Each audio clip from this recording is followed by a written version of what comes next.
Hello friend, नमस्कार। स्वागत है आपका एक बार फिर से राठौर इंग्लिश क्लासेस में।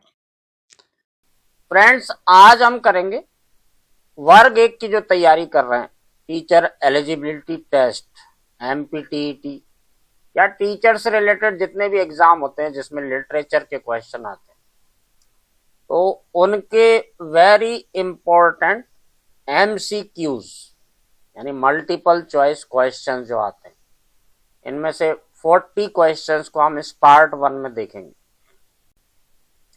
आइए शुरुआत करते हैं। इससे आपका लिटरेचर का पूरा रिवीजन हो जाता है और परीक्षा में क्वेश्चन किस तरह के आएंगे इसका एक बहुत अच्छा आइडिया लग जाता है। आइए फ्रेंड, शुरुआत करते हैं। Very important MCQs part 1। पहला क्वेश्चन है friend, who is standing on the balcony at the play's opening in Arms and the Man।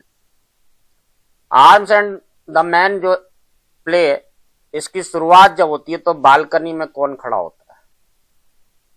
Friend, इसका आंसर है रैना, जो इसकी नायिका है इस प्ले में। रायना बालकनी में खड़ी होती है। नेक्स्ट क्वेश्चन देखिए friend, who is Sergius in arms and the man, है ना। सर्जियस कौन था? तो सर्जियस वो व्यक्ति था फ्रेंड जिससे शादी होने वाली थी रायना की। तो रायना फियांस, रायना का मंगेतर। थर्ड नंबर देखें friend, what literary character does Bluntschli compare Sergius to in arms and the Man. साहित्यिक कौन सा कैरेक्टर से तुलना की थी सर्जियस की ब्लंट्सली ने arms and the man play में? फ्रेंड्स, ये पूरा प्ले हमने बहुत अच्छे से पढ़ा हुआ है और आपको ध्यान होगा कि मैंने बताया था कि ब्लंट्सली जो है सर्जियस की तुलना करता है डॉन क्विक्सर्ट से। तो इसका आंसर आएगा बी वाला, डॉन क्विक्सर्ट। फोर्थ नंबर है friend, whose pet name was सैली।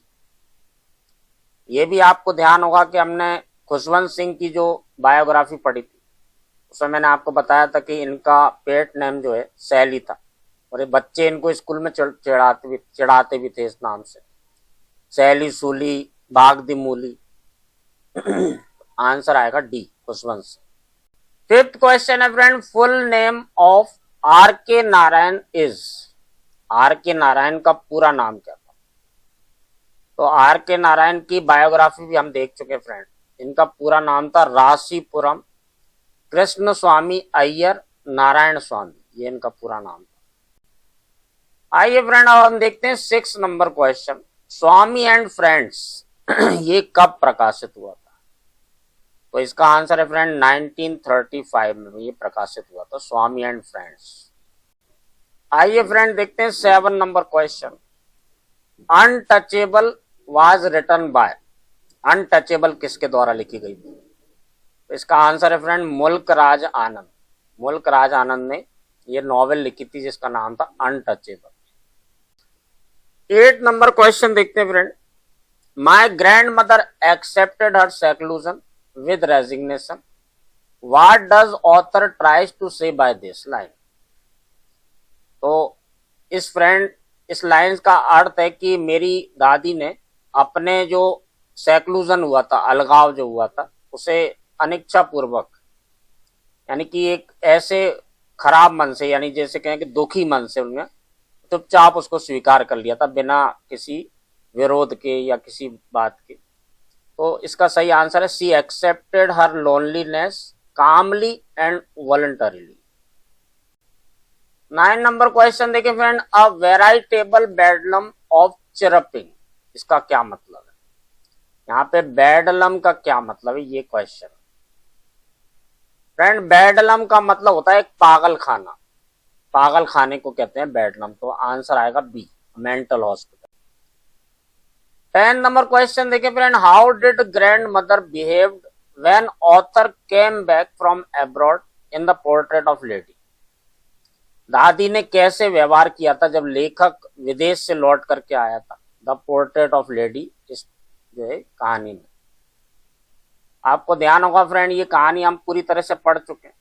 यदि आप में से किसी ने इनमें से कोई भी चैप्टर नहीं पढ़ा है तो आप वीडियो में जाके देख सकते हैं, हमारे यूट्यूब चैनल जो है इसमें ये सारे वीडियो अवेलेबल है, ऐप पर भी ये सारे वीडियो अवेलेबल। जब लेखक कई साल बाद विदेश से लौट करके आता है, यानी खुशवंत सिंह की बात कर रहे हैं, तो दादी इतना ज्यादा खुश होती है कि आस पड़ोस की सारी महिलाओं को इकट्ठा कर लेती है और शाम के समय वो एक टूटे फूटे से ड्रम ढोलक को लेकर के बैठ जाती और ऊंची ऊंची आवाज में गाने गाने लगती है, वॉरियर सॉन्ग जिसे कहते हैं, योद्धाओं के जब लौट के आने पर गीत गाए जाते हैं, उस तरह से वो गाना गाने लगती। आंसर आएगा C. She started singing and playing a dilapidated drum.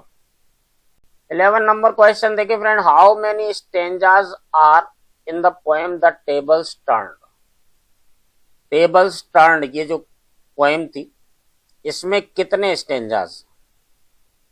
तो फ्रेंड इस कविता में 8 स्टेंजास है।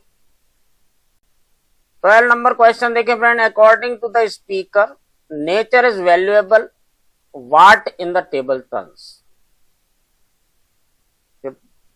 ये जो पोएम है द टेबल्स टर्न, इसमें नेचर वैल्यूएबल है, इस बात से जो क्या इशारा करना चाहते हैं, किसकी ओर इशारा करना चाहते हैं?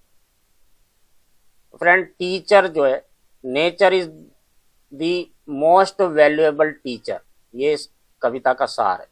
13 नंबर क्वेश्चन देखें फ्रेंड, तो what does Bluntschli use as a weapon against Raina in arms and the man. कौन सी चीज को एक हथियार के रूप में ब्लंटली यूज करता है रायना के खिलाफ जब वो उसके कमरे में घुस आता है? आपको ध्यान होगा ये पूरा प्ले हमने पढ़ा हुआ है।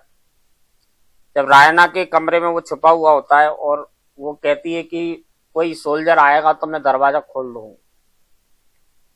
तो ब्लंटली उससे कहता है कि मैं तुम्हारा ये क्लॉक जो है, ये जो क्लॉक पहने हुए होती, हिंदी में अपन माने जैसे गाउन होता है, इस तरह की चीज होती क्लॉक, वो कहता है मैं तुम्हारा ये क्लॉक छीन लूंगा और फिर तुमको बिना कपड़ों के ही दरवाजा खोलना पड़ेगा। यहाँ आंसर आएगा बी। 14 नंबर देखें friend, what does Catherine Petkoff wear on all occasion. रायना की माँ जो रहती है कैथरीन पेटकॉफ, ये अक्सर क्या पहने रहती है? तो इसमें आप ध्यान होगा फ्रेंड, इस प्ले में हमने देखा था कि वह टी गाउन पहने रहती है अक्सर। 15 नंबर देखें friend, why was Sergius charge successful. Sergius का जो चार्ज था यानी हमला था वो सफल कैसे हुआ? तो फ्रेंड आपको ध्यान होगा कि जो सर्बियंस थे इन्होंने रॉन्ग कार्ट्रिजेस यूज कर ली थी, इसलिए उनकी मशीन गन जो है काम नहीं करी और इस भाग्य के भरोसे सर्जियस था, इसका हमला सफल हो गया था। तो सही आंसर है C, the Serbians had the wrong cartridges. Who wrote the book Train to Pakistan. Train to Pakistan ये किताब किसने लिखी थी? तो इसका आंसर है फ्रेंड खुशवंत सिंह। खुशवंत सिंह ने ये किताब लिखी थी। In which festival did the boy and parents were going in the lost Child. कौन से फेस्टिवल में लड़का और उसके माता पिता जा रहे थे द लॉस्ट चाइल्ड कहानी में? ये क्वेश्चन फ्रेंड थोड़ा सा कंफ्यूज कर देता है लोगों को, क्योंकि कहानी जब हम पढ़ते हैं तब तो ये सारी चीजें आसान लगती हैं, लेकिन जब ये 4 ऑप्शन आते हैं तो यहाँ पे हम कई बार कंफ्यूज हो जाते हैं, इसलिए एमसीक्यू करना बहुत जरूरी रहता है। देखिए इसका आंसर आएगा द स्प्रिंग फेस्टिवल। कहानी में स्पष्ट रूप से लिखा हुआ है कि स्प्रिंग फेस्टिवल हो रहा था वहां पर। Will you have a ride on the horse. क्या तुम घोड़े की सवारी करोगे? ये बात कौन कहता है? आपको ध्यान होगा फ्रेंड कि जब बच्चा खो जाता है मेले में तो एक अजनबी उसको उठा लेता है और उसको वो बहुत जोर जोर से रो रहा होता है तो उसे चुप कराने की कोशिश करता है। तो ये बात जो कहता है वो है द स्ट्रेंजर, वो अजनबी व्यक्ति जो उसे चुप कराने की कोशिश कर रहा था। 19 नंबर क्वेश्चन देखें friend, why does the lost child loose interest in the things that he had wanted earlier. बच्चे का सारा रुचि जो रहती है वो क्यों खो जाती है जबकि वो इन्हीं चीजों को पहले चाह रहा होता है, इन्हीं चीजों को पाना चाह रहा होता है। तो आंसर आएगा फ्रेंड बी वाला, बिकॉज ही वॉज लॉस्ट, क्योंकि वो खो गया था अपने माता पिता से, इसलिए वो जोर जोर से रोए जा रहा था केवल, और वो कह रहा था मुझे कुछ नहीं चाहिए, मुझे मेरी माँ चाहिए, मुझे मेरे पिता चाहिए। I want my mother, I want my father. Who arrives at the temple during Raju's hunger strike? जब राजू भूख हड़ताल पर बैठा होता है, यानी कि उपवास कर रहा होता है मंदिर में, तो कौन आता है वहां पर? तो ये कहानी भी हम पढ़ चुके हैं फ्रेंड। राजू की माँ उसे ढूंढते ढूंढते आती है। एक्चुअल में उसे पता नहीं होता कि राजू कहाँ पे, या राजू ही सन्यासी है। उसे केवल इतना पता होता है कि एक बहुत बड़े संत महात्मा है जो उपवास कर रहे हैं ताकि बारिश हो सके, सूखे से निजात मिल सके लोगों को। तो वो इस उम्मीद से उन साधु महात्मा के पास जा रही होती कि शायद वो उसके खोए हुए पुत्र यानी राजू के बारे में बता सकेंगे वो कहां पर। नेक्स्ट 20 नंबर क्वेश्चन देखें friend. What is found in the crocodile? Crocodile में क्या पाया जाता है? तो ये आपको ध्यान होगा फ्रेंड, द गाइड जो उपन्यास है उसमें ये कहानी में आता है कि क्रोकोडाइल एक नदी में, और कहानी के अंत में पता चलता है कि वो क्रोकोडाइल मारा गया और उसके पेट से बहुत सारी ज्वेलरी निकली। तो आंसर आएगा A. How does Velan respond to hearing the truth about Raju? Raju के बारे में जब सच्चाई पता चलती है, जब राजू उसे अपनी पूरी सच्चाई बता देता है वेलन को, तो वेलन किस तरह से रिस्पॉन्ड करता है, कैसे प्रतिक्रिया करता है? तो फ्रेंड ए आंसर आएगा, he is unswayed in his devotion. वो इतना ज्यादा भक्ति में खोया हुआ था कि उसे कोई फर्क नहीं पड़ता। वो राजू से कहता है कि आपका पास्ट क्या था, क्या नहीं था, और आपने मुझे ये बात बताई क्यों, मुझे समझ में नहीं आया। मैं तो केवल इतना जानता हूं कि फिलहाल आप मेरे लिए सबसे बड़े संत महात्मा हैं जो हमारे गांव को, हमारे जो हजारों लोग भूखे प्यासे मर रहे हैं, इनको आप ही इस सूखे से निजात दिला सकते हैं, यानी आपकी वजह से ही बारिश हो सकती है। तो सही आंसर है ए। आइए फ्रेंड अब देखते हैं 23 number question. What did Raju receive in the mail that he tried to keep from Nalini? Raju को मेल से, डाक से क्या प्राप्त होता है जिसे वो छुपाने की कोशिश करता है नलिनी से? इस कहानी में आपको याद होगा फ्रेंड कि एक मेल आता है, एक डाक से एक किताब आती है जो मार्को ने लिखी थी, और उस किताब में आभार लिखा होता है राजू के लिए, जिसे राजू छुपा लेता है नलिनी से, ताकि उसे डर लगता है कि कहीं इसका प्यार जागृत ना हो जाए फिर से मार्को के लिए, और ये कहीं मार्को के पास ना चली जाए। 24 नंबर देखे friend. Was born on July 26, 1856 in Dublin Ireland. इनका जन्म 26 जुलाई 1856 को डबलिन आयरलैंड में हुआ था।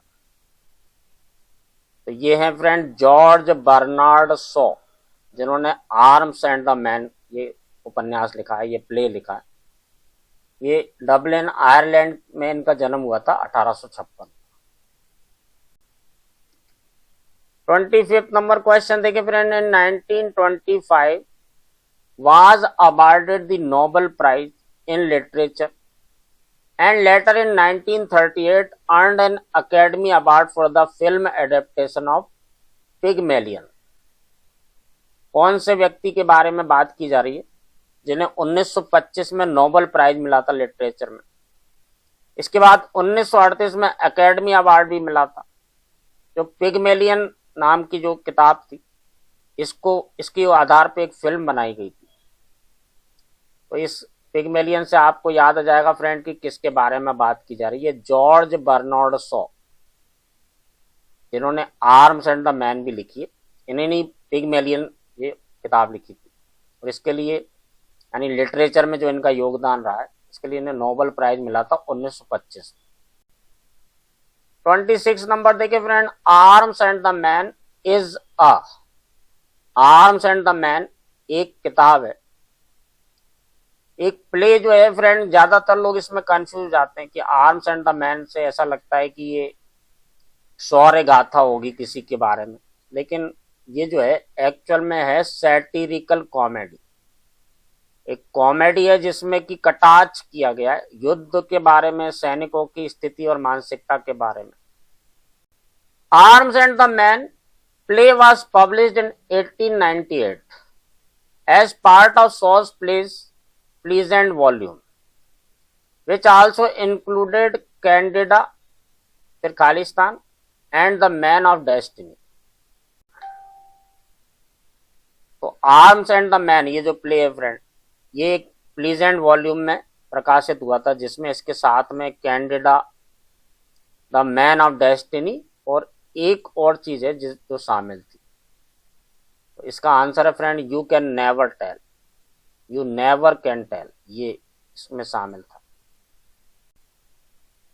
How were the people dressed for the festival in the lost child? लोगों ने किस तरह के कपड़े पहने हुए थे?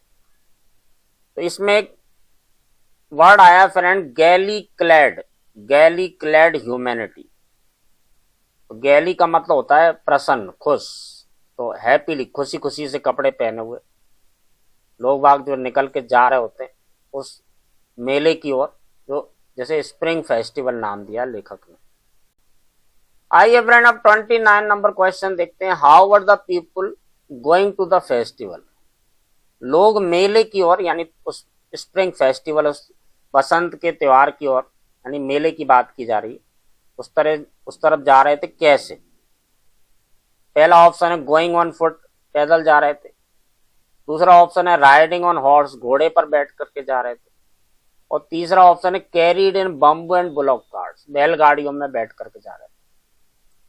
तीनों ही ऑप्शन सही है friend, all of the above आएगा क्योंकि तीनों ही आंसर सही है। आइए फ्रेंड अब देखते हैं 30 नंबर क्वेश्चन।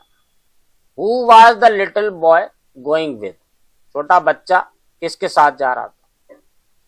तो इसका आंसर आएगा friend C, with his parents, यानी मम्मी और पापा दोनों के साथ जा रहा था। 31 नंबर देखें friend. How was the little boy feeling while going to the fair? छोटा बच्चा कैसा महसूस कर रहा था जब वो मेले की ओर जा रहा था? तो आंसर आएगा friend D, full of life and laughter, बहुत ज्यादा खुशी से भरा हुआ, खुशी, जोश और हंसी से भरा हुआ। 32 नंबर देखें friend. What did the parents say when the child lagged behind? माता पिता क्या कह करके बच्चे को पुकारते हैं जब वो पीछे छूट जाता? आपने यदि कहानी पढ़ी है तो आपको ध्यान होगा फ्रेंड, ये वर्ड बार बार आता है, कम चाइल्ड कम, आओ बेटा आओ। तो ये वाला आंसर आएगा। 33 नंबर देखें friend. What did the child do when he was called by parents to come forward? बच्चा क्या करता है जब उसके माता पिता उसे आगे आने को कहते हैं?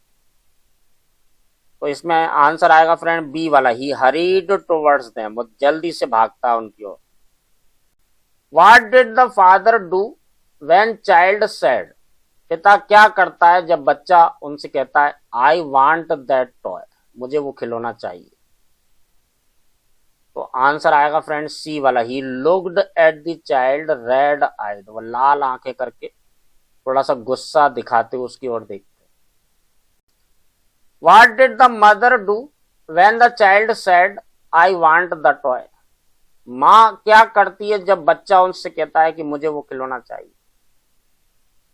तो फ्रेंड इसका आंसर आएगा D, she said look child what is there before you, वो बच्चे का ध्यान भटकाने के लिए उससे कहती है कि देखो बेटा तुम्हारे सामने क्या है, यानी उसे डांटती तो नहीं है, ना उसे गुस्से से देखती है, बल्कि उसे प्यार से उसका ध्यान भटकाने की कोशिश करती है। सामने जो मस्टर्ड फील्ड रहते हैं, सरसों के खेत रहते हैं, उनकी ओर इशारा करते हुए बोलती है कि देखो बेटा तुम्हारे सामने क्या है।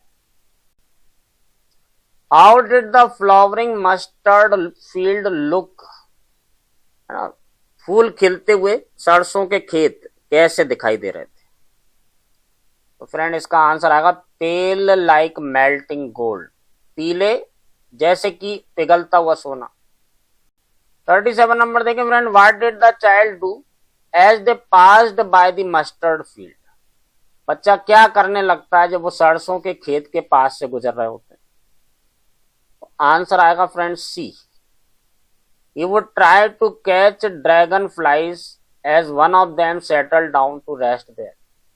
तो ड्रैगन फ्लाई जो उड़ रही होती है उनको पकड़ने की कोशिश करने लगता है जैसे ही वो थोड़ी देर के लिए रेस्ट करने लगती है। 38 नंबर देखें friend, what happened as the child entered the grove. जब बच्चा उस उपवन के पास जाता है, उपवन के अंदर जाता है जहां पे उसके माता पिता बैठे होते हैं, तो वो क्या क्या करने लगता है, क्या होता है? तो इसका आंसर है फ्रेंड ए वाला, shower of young flowers fell on him. छोटे छोटे से जो फूल लगे होते हैं उनकी एक बारिश सी होने लगती है उसके ऊपर। Who does Luka think has the soul of a servant. Luka को क्या लगता है कि किसके अंदर एक नौकर की आत्मा है?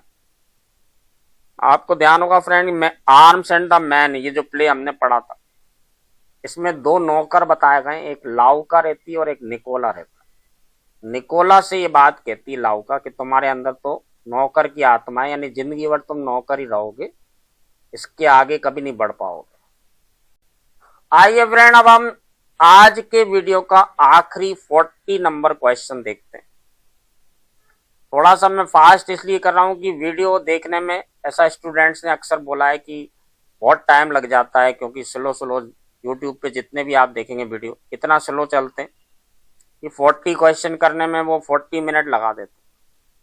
और बच्चे चाहते हैं थोड़ा सा फास्ट चले ताकि वो कम समय में ज्यादा से ज्यादा पढ़ पाए। 40 नंबर क्वेश्चन है, who arrives during breakfast at the beginning of act 2। कौन आता है ब्रेकफास्ट के समय एक्ट 2 की शुरुआत में? तो आपको ध्यान होगा फ्रेंड कि मेजर पेटकॉफ ये लौट करके आते हैं जहां वो युद्ध के लिए गए थे, और ये नाश्ते का समय होता है। तो इसका सही आंसर आएगा बी वाला, मेजर पेटकॉफ, जो रायना के पिता हैं। तो फ्रेंड ये हमने 40 इंपॉर्टेंट एमसीक्यूज देखे। ऐसे ढेर सारे एमसीक्यूज हम सॉल्व करेंगे, अगले बहुत सारे वीडियो में इसके डालूंगा। आप लोग इनको देखिए, और इससे क्या होगा कि आपने जितना कुछ भी पढ़ा है उसका एक बहुत अच्छा रिवीजन हो जाता है। दूसरा सबसे अच्छी चीज ये होती है कि हमको एक आइडिया लग जाता है कि परीक्षा में क्वेश्चन किस तरह से आ सकते हैं। इस बारे में आपका जो भी सजेशन हो, जो भी आपका सुझाव हो, या आपको कोई कमी लग रही हो, तो उसे जरूर शेयर करें फ्रेंड। सारे वीडियोस को देखें, लाइक करें, सब्सक्राइब करें, अपने फ्रेंड्स को बताएं। आपका थोड़ा सा ये सहयोग जो है ये हमारे लिए बहुत बड़ी प्रेरणा का स्रोत बनता है। Thank you very much for watching this video. अगले वीडियो में फिर मिलते हैं। नमस्ते।